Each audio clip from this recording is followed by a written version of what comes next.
Let's start by talking about this vocabulary word, antiderivative. It means probably what you think it means. It means the opposite of the derivative. So if I start with the derivative and I'm going to the original, I want the antiderivative to go backwards. That's what we're talking about here.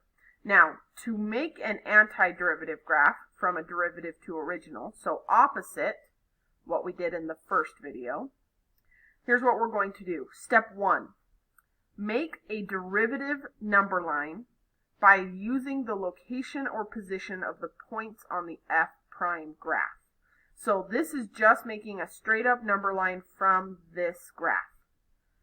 So if I want to make this number line, I would say it looks like it ends at negative 3.5 and it goes to positive 3.5. And here's my critical number, 0. This is where it equals 0. And over on this side, it's positive above the x-axis. Over on this side, it's negative below the x-axis. So that's my f prime number line, just taking this graph and turning it into this way, where positive, negative, above the x-axis, below the x-axis, positive, negative. Step 2, make a second derivative number line using the slopes of the f prime graph. So now I want to make a second derivative number line. It looks like it's still going to go from negative 3.5 to positive 3.5. But now I want to use the slopes of f prime. Meaning, where is it increasing? Where is it decreasing? So it looks like right here I've got positive slopes from negative 3.5 to negative 2. From negative 3.5 to negative 2, I've got positive slopes. From negative 2 to positive 2, I've got negative slopes. So from negative 2 to positive 2, I've got negative slopes. And then from positive 2 to 3.5, I've got positive slopes again, right there. So here's my second derivative number line. That's step 2. Step 3, combine information from both number lines to graph F. Now, keep in mind, this is just a sketch. This isn't particularly accurate right now. We'll get there.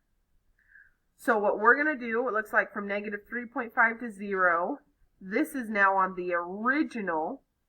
So for this one on the original, this now means increasing on the original and decreasing on the original. So from negative 3.5 to 0, I'm going to have some increasing, and from 0 to 3.5, I'm going to have some decreasing. Okay, right here on the second derivative, looks from negative 3.5 to negative 2. I have some concave up. Let's draw these in. Concave down, concave up. So from negative 3.5 to negative 2, I'm going to do concave up. From negative 2 to positive 2, concave down. So follow my increasing line. So that's increasing. That's decreasing. And then from 2 to 3.5, concave up again, but still needs to be decreasing. So something like that. But keep in mind what it says right here. We don't have a starting point given. So we don't know if the graph looks like this, or maybe it's down here like this, or maybe it's up here like this. We don't know. That's why right now this is just a sketch of what this original graph might look like if this was the derivative. So that's it for this video. In the last video, we'll do one last example of using a derivative graph to sketch what an original graph might look like.